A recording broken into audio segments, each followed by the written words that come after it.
The world was brought to a standstill by the pandemic. In its wake, a dark underbelly of the animal kingdom was exposed. Zoos, once thought to be magical places where children's dreams came alive, turned out to be breeding grounds for human greed and incompetence. As revenues dried up during COVID, these institutions took a chilling decision to slaughter their less valuable animals and feed them to the more prized ones. Imagine Germany's Vitus, the polar bear, or Copenhagen Zoo's Marius, the giraffe, two different animals that found themselves at different ends of a spectrum. Marius, in particular, met a tragic end. He was shot while enjoying his favorite meal, butchered in front of a crowd, and then served as a meal to other zoo animals. Then Vitus, who, because of his value as the zoo's main attraction, was protected by the zoo saying that they'll spare him even if he's the last animal in the zoo. The others? Well, just ask Marius. Last we checked, he was inside one of Copenhagen's zoo lions' stomachs. This grim reality shatters the illusion of zoos being sanctuaries for animals. Welcome to Informative Insights. Here, we dive deep into the intersections of money, power, and global events. If you're looking for eye-opening revelations, you're in the right place. Don't forget to hit the subscribe button and join us on this enlightening journey.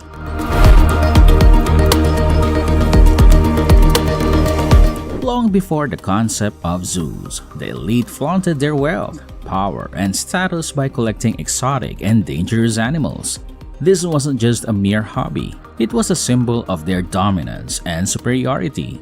From the pharaohs of Egypt, who showcased wild beasts in their courts, to Roman emperors who used animals for gladiatorial games, the collection of rare creatures became synonymous with power. This practice spanned thousands of years, right up to the 1700s.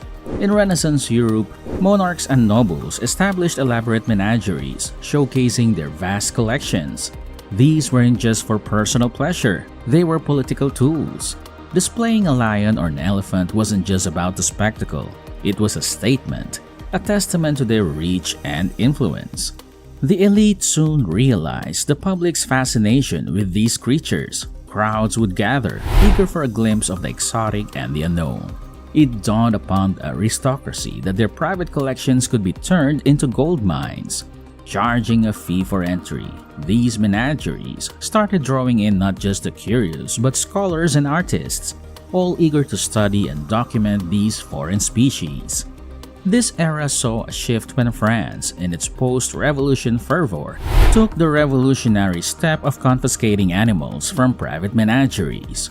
These creatures, once symbols of individual power, were now seen as national treasures. The Jardin des Plantes in Paris was transformed, establishing the world's first public zoo, which still stands today. It was a place of both entertainment and education, a testament to mankind's growing interest in the natural world. But it was about to take a turn for the worse.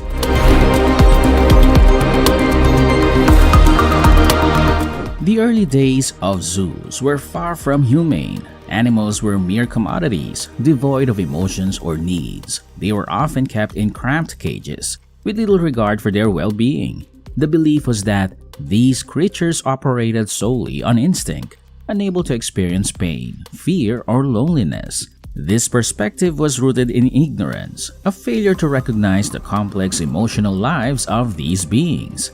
But as the cash registers kept ringing and as zoos became more commercialized, the public's tolerance for seeking distressed animals waned.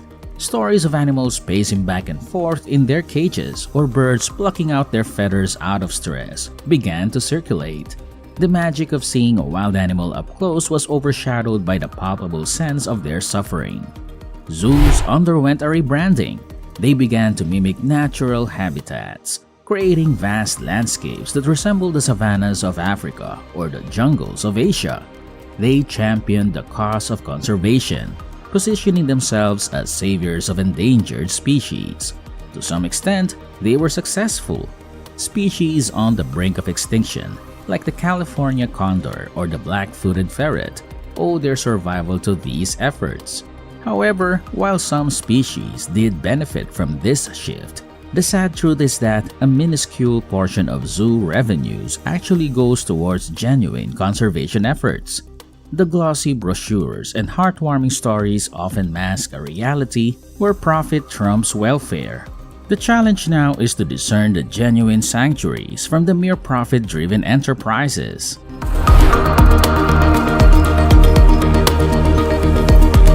You see, zoos in essence are prisons. Prolonged confinement leads many animals to exhibit signs of depression, self-harm, and distress. The maltreatment only adds to their misery. Numerous reports and studies, such as those from National Geographic and the Washington Post, have highlighted the grim conditions many animals endure in captivity. A recent report by World Animal Protection criticized the World Association of Zoos and Aquariums, or WAZA, for not holding its members to high enough standards of animal welfare. Shockingly, many of these so-called gold standard zoos allowed visitors to pet, feed, and even take selfies with animals. These interactions, while seemingly harmless, can be detrimental to the animal's mental and physical well-being. They often require training methods that involve premature separation from mothers, physical restraint, and even pain and fear-based conditioning. The Wakati Zoo in Myrtle Beach, South Carolina, as reported by the Washington Post, serves as a chilling example. This roadside zoo, which once exhibited over 460 animals, was notorious for its subpar conditions. Animals were housed in small enclosures, malnourished, and displayed various injuries and behavioral issues. Lemurs with abnormal growths, a tortoise with a deformed shell, and Lila, an ailing tiger whose spine curled from emaciation, were just a few of the tragic residents.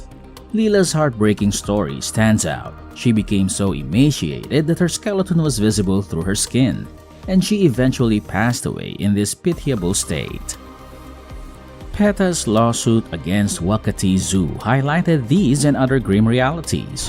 The zoo faced over 100 violations of the Animal Welfare Act and was fined by the USDA. Yet, despite the numerous complaints and the undeniable evidence of neglect, the zoo continued its operations until PETA's interventions.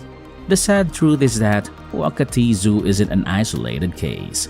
Many zoos worldwide prioritize profit over animal welfare.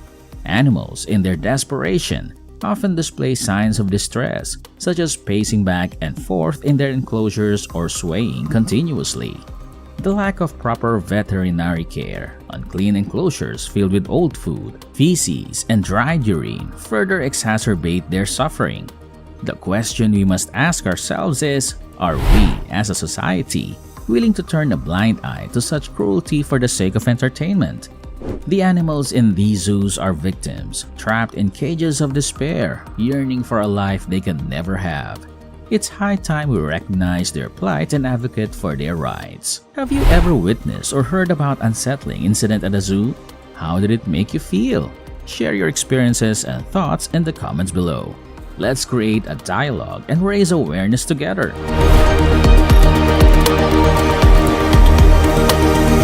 If you ever wonder what happens if we don't, well, let's say that the consequences to all this abuse has already been happening for a long time. In 2007, a tragic event unfolded at the zoo.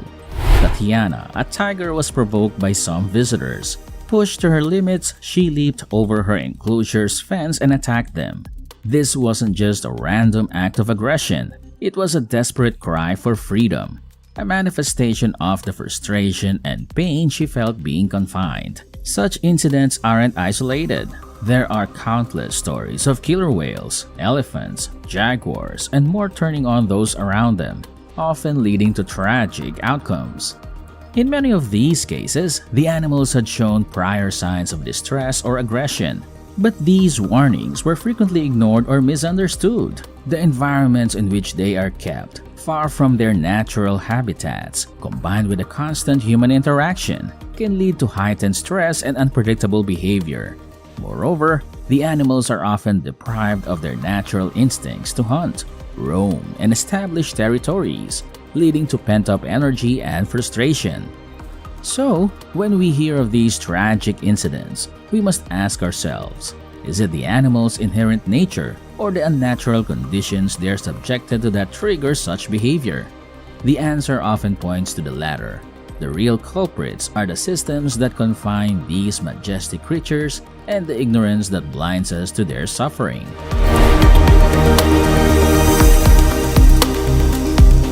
While these incidents are heart-wrenching, it's crucial to remember that these animals are victims, born to roam vast terrains, hunt, and live according to nature's rhythm.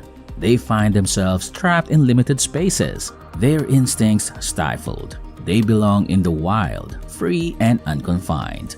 Their aggressive outbursts are not acts of inherent malice, but desperate cries for freedom, mere reactions to the suffocating environments they're forced into. It's a tragic consequence of our failure to respect their natural lives. As we reflect on the dark truths behind the glitzy facade of zoos, let's remember the innocent lives trapped within. It's time to rethink our support for such institutions. Let's champion for a world where animals roam free and their habitats are preserved. Join the movement, share this video, and spread the word.